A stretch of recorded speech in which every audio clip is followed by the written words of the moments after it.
My friend's younger sister is getting married tomorrow. She's a single mother of one. When my friend called to add me up to a group 4 months ago, I was so happy for them as a family. She talked about how messed up they were when her sister got pregnant 5 years ago, and how that news almost took their mother's life. She recounted how their mother had to stand for her sister when the father and uncles insisted she was going to be married off immediately to the person that got her pregnant because she had just gotten admission to study engineering in a private university. She recounted how their mother and her had to team up to sponsor her to school because their father was too angry, and so he washed his hands off everything that had to do with her. Our paths crossed in Jos when she had gotten pregnant for a young man who promised to wife her but never did. Based on agreement between two families, she moved in with him on the promise that he was going to pay her dowry. She took in again, and it was at that point that she got to realize that he had no intention of marrying her at all. Remember how much I admired her strength when I found out she moved out with her 2 kids and started life all over again. 2 years after, I woke up to the news of her getting married to a very young man who was very much in love with her, and even ready to father her children. They moved abroad with her new husband and children after having one of the biggest weddings of the year in Abuja. This man did not only took her as a wife but also adopted her children as his.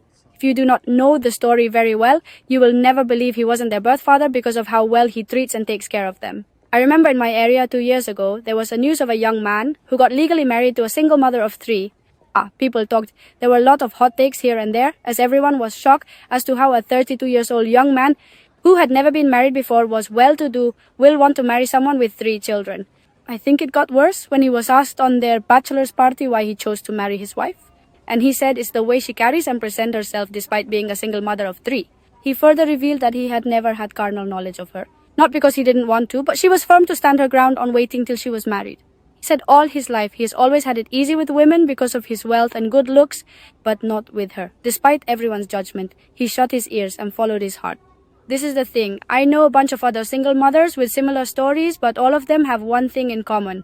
They stood out from the rest. They were not throwing themselves at just anybody simply because they were single mothers. They did not give up on themselves and their dreams after they had their child or children. They were ready to let go of their past and start all over again by learning from their mistakes.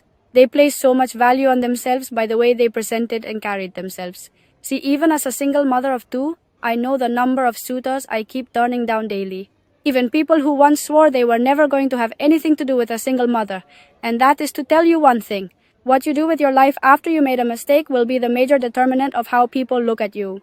What you do with yourself after that mistake will determine how people treat you. What you do with yourself after that mistake will even determine the kind of people you draw into your life. What you do with yourself after that mistake is going to either cause people to respect you or look down on you. It is not the mistake that defines you, my darling. It is what you choose to do with yourself after that mistake that defines you. You either sink by giving up on yourself or sail by learning from your mistake and starting all over again. The choice is yours.